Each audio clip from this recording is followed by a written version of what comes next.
Hey, it's Chris. We're talking Avatar, the frickin' Last Airbender. Bad Crow Games sent me their latest, Journey of Aang. Is this the IP that you've been looking for on the tabletop now in the form of Avatar? We won't talk about the first movie. But what do you need to know? Dice rolling, tableau management, more of a race than you'd think. Just like the show. You ready? Let's go. So I'm not kidding about the dice aspect of things, folks. Dice heavy. And these dice represent the lifeblood of Aang, the mastery of the four elements. So what are you doing? You're traversing with a freaking flying bison. Sky bison, that's right. You are making your way across, following the path of Aang through the series in order to eventually reach the Firelord at the end. But you have to do so before the Comet gets to the end, and that triggers the end game as well. Two different ways to win. You gotta defeat the Firelord one way or the other. But if you get to the Firelord before the Comet finishes, his stats aren't as strong, thematically incorporated.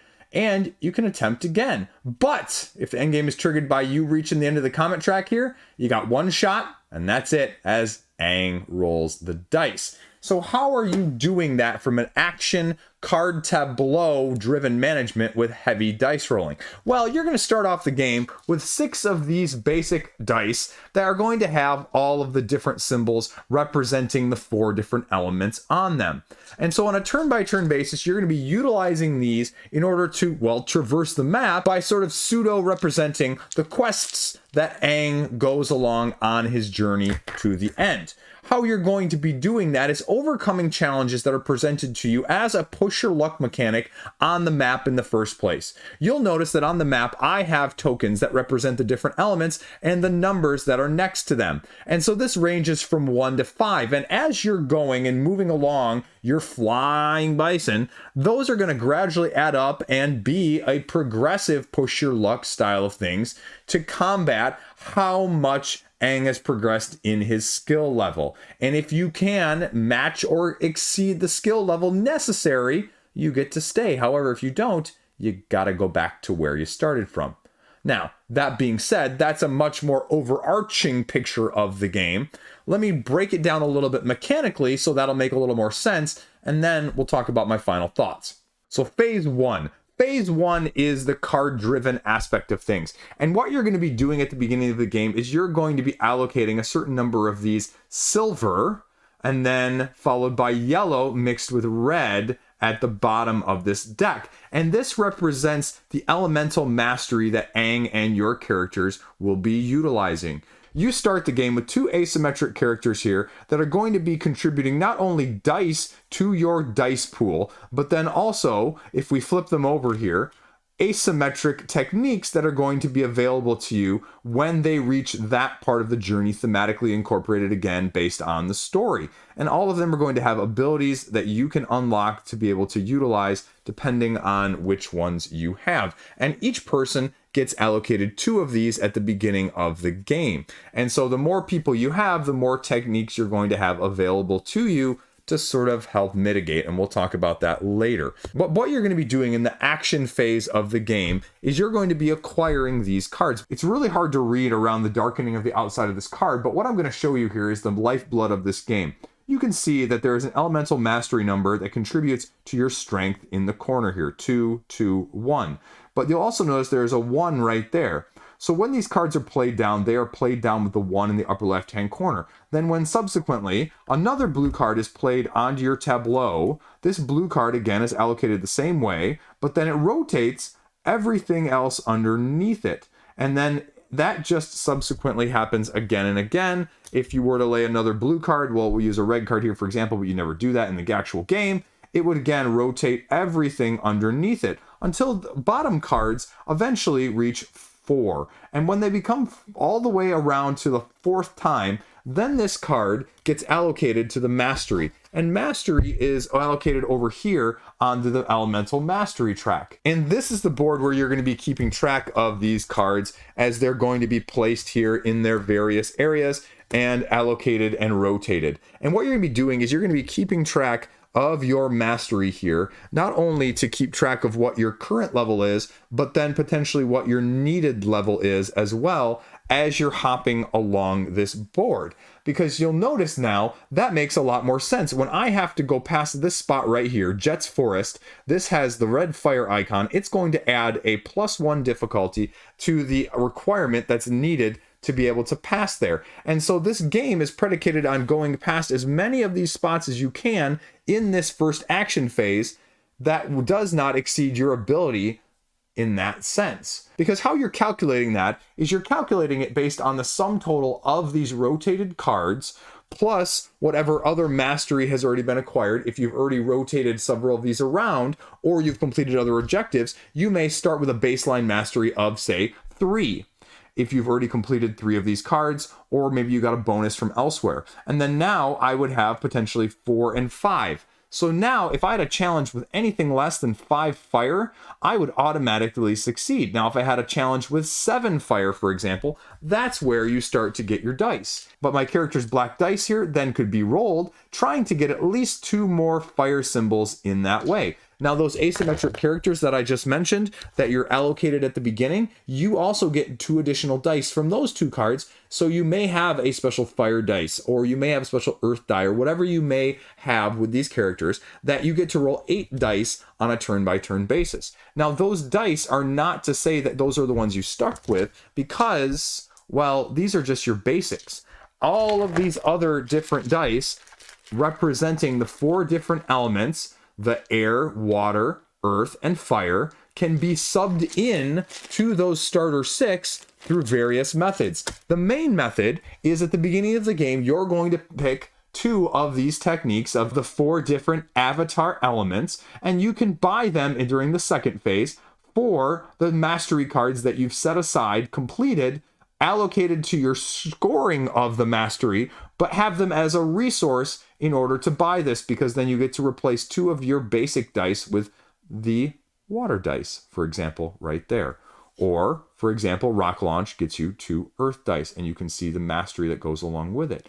So that is part of what you'll be doing. But let's go back to the first phase of the game.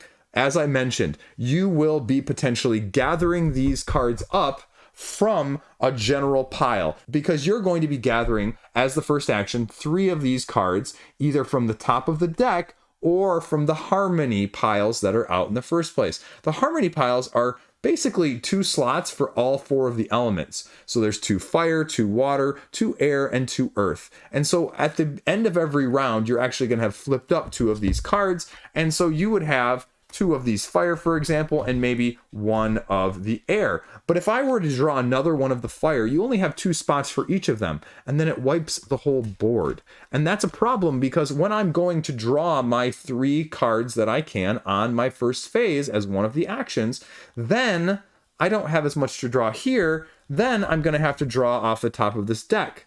Well, the problem with this deck is this deck ties directly in to the Comet. Because as you're going through this deck, well, maybe I draw these 3. But now I am that much closer. I'm going through the silver, and you start to get into the randomly shuffled up combination of the gold, which again are just the same, right?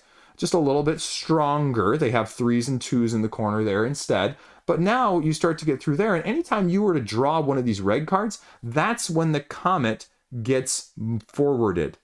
And again, when they're going to come up, how often they're going to come up is random based on the shuffling. So that's the high risk, high reward of that, and having to keep the elements in harmonious balance on the tabletop as part of your market, say, in that case. So what do you do with these? Well, like I mentioned, you get to lay 2 of these out on your turn, or if you're in the right location, you can potentially lay up to 3 of the same element. 2 different, 3 of the same. And again, each time you're laying one of them, you get to rotate ones underneath, rotate them all the way around, go to the mastery, right? Then the last element of things on that first phase, again, is the movement of Appa. And you can move Appa as far as you want. So if Appa is going over multiple locations, if they're going past, the 1 air and another 1 water and another 1 earth, another 1 air, another 1 water, another 1 fire, another 1 earth, that I could go all the way up to here, and that would pass 4 of these spaces, getting me further, but it would add 1 to each of those 4 elements. So again, where my markers are on this, as well as where my cards are to give me extra strength, that's what you're going to be having to manage as a whole. The other option that you have is you'll notice that the spot that Appa is in right now actually has the 1 star for then the Earth, or it has B. So at the beginning of the game, you're going to have A through I, and you're going to have these challenges that are marked along the board. And instead of adding this value, you can instead go and do challenge B. The first 3 are challenge level 1, the second 3 are challenge level 2, and then the last are challenge level 3. And what do these actually represent? Well, these are, again, different difficulties represented by characters or specific parts of the show to make things more difficult. So again, instead of adding 1 to the Earth there, I might have to go up against Zuko, who adds 5 to the fire. But I get a significant reward more so for Zuko than I would have otherwise. He gets me 2 to my fire mastery if I beat him. If I just, win this regular spot, I just stay there. Here, I get to get the extra fire mastery bonus, but it's going to add potentially, because I passed 1 fire and 1 water and 1 air, 6 to my fire, 1 to my water, and 1 to my air total. So can I do that? Because you have a couple of these challenges face up and you can kind of know what they are if you're playing, well, what they say with the easy mode. And the hard mode, you just place them face down so you don't know what's what when you go there, and it's a lot more risky in that way. So essentially, that is the whole first phase of things. The second phase, like I mentioned, it goes into the buying of the mastery cards here as a whole. It goes to then being able to pay extra cards to rotate more cards that are down on the original mastery board in the first place.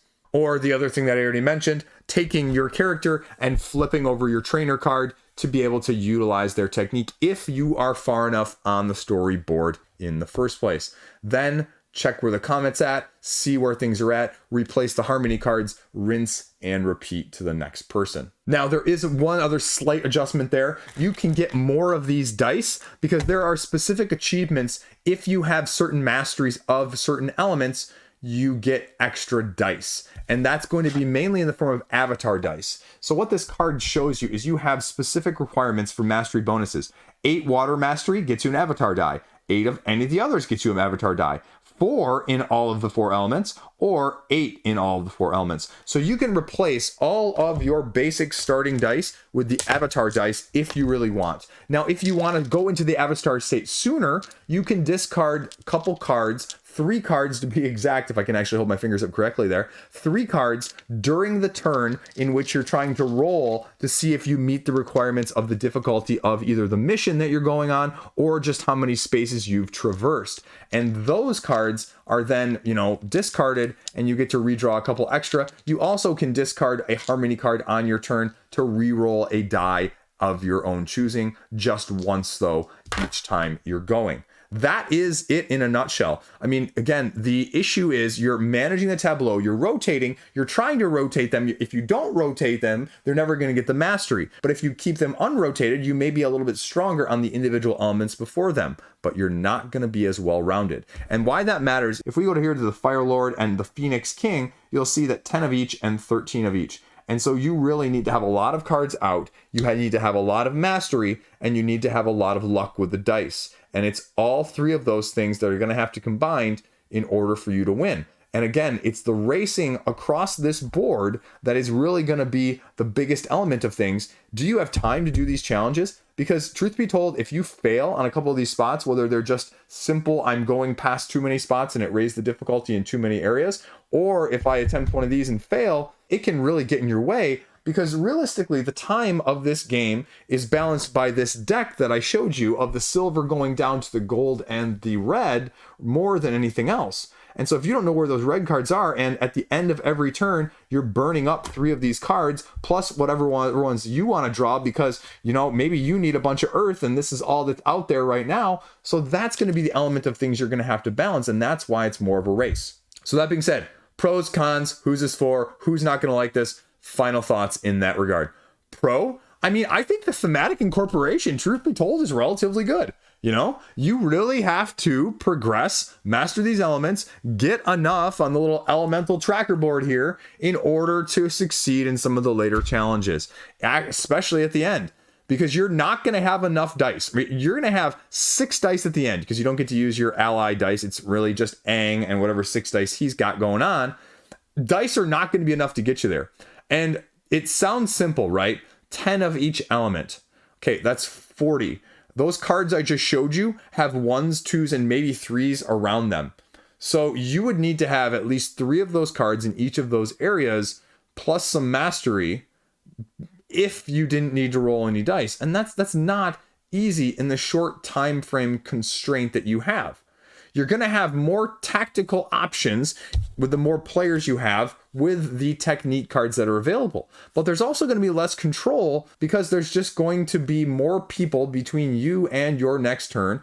And what's out in the harmony area of the supply of these is going to be drastically different than what you need right away. What's going to be out here may not line up with where you're going on the map because, again, these tokens that are going to be adding ones are randomly allocated. Now, they say if you want to play hard mode, you can actually, I guess, flip them face down. And this is a prototype, so they're all on both sides, but you can flip them face down. So you don't even know potentially what element that is until you get there. And so that is even more difficult, let alone not knowing what these challenge cards are going to offer if you can't see those in addition. And so the game difficulty could be ratcheted up significantly in that regard.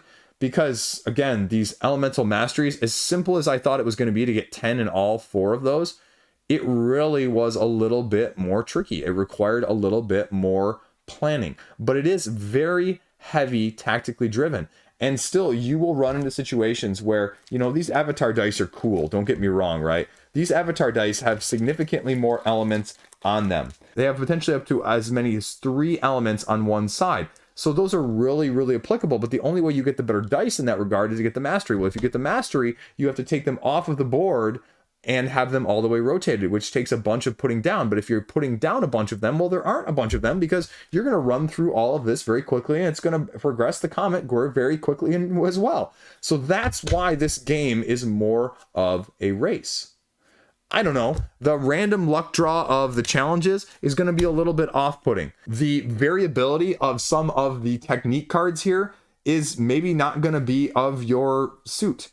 You know, and as it may be, you're not going to necessarily have it exactly when you need it because some of these characters are unlocked very early. Some of them are not unlocked until much later in the game, you know, corresponding to the story if you're familiar with that. There is significant management going along with these techniques in order to buy them and then get the extra dice. But at the same time, of them all, I guess I would argue that this was probably the least we did because we were more focused on getting the mastery to get the avatar dice rather than always the particular elemental dice. Because you don't need to do either or, you still are a little limited because you can only upgrade the dice one way each time. So this is the most common, but this, to the avatar dice, is also the most helpful. And so those are the two things you're balancing in that way. The question, though, is this going to be enough for you?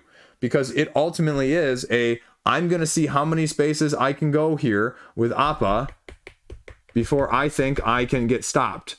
And that also can just be a complete crapshoot. Because if you have one of those challenge cards, plus the tokens that don't line up, you may have just outstayed your welcome and getting moved back, you know, a couple spaces here, having almost a whole turn wasted in a racing game like this is very detrimental. And so it's a very fine line of balancing.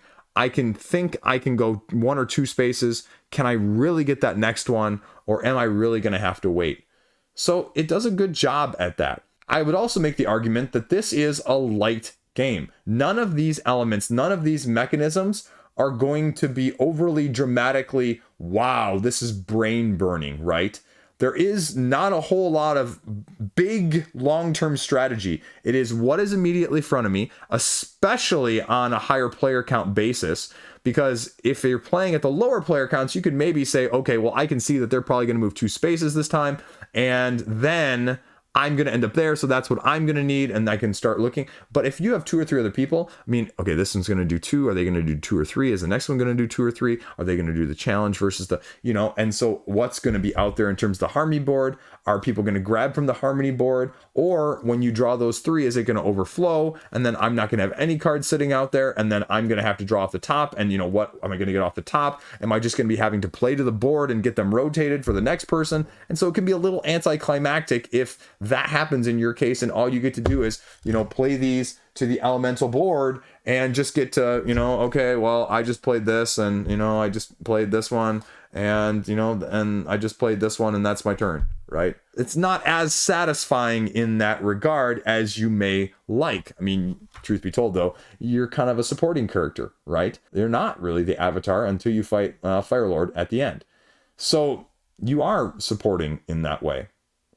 It's going to be too light for people with this push your luck dice driven aspect. It has some of those Euro elements, but I'd argue that between the deck, the randomization of when those red cards are coming up from the deck, and the dice rolling, if you are a Euro person at all with less luck and more strategy, this one is going to fall completely flat for you, and it's going to be very frustrating. If you're looking for something light, family weight-ish, with just an element of potentially a little bit more, and a significantly elevated degree of difficulty with those 2 changes I mentioned of not knowing what these tokens might be or what these challenges might be, I mean, it can be really hard. But then I also worry that it's almost punishing for the sake of punishing, right? It goes from this to this. And that's not bad, but I still want to have a chance of winning, not like a Ghost Stories Last Bastion situation, but something in between. So those are my thoughts. Avatar, The Journey of Aang. It's truly a journey across the board. It's not exactly what I was hoping for. At the same time, I kind of like the pressure luck element because that's sort of my vibe in a lot of these games. I like feeling a little bit pressured time-wise, but not time-wise. So it works for what it is. I like it. Whether or not it's right for you, check it out. Give it a look-see. Questions, comments, concerns down below. Thanks for watching. Stay classy. You good friends of the channel, I bid you adieu.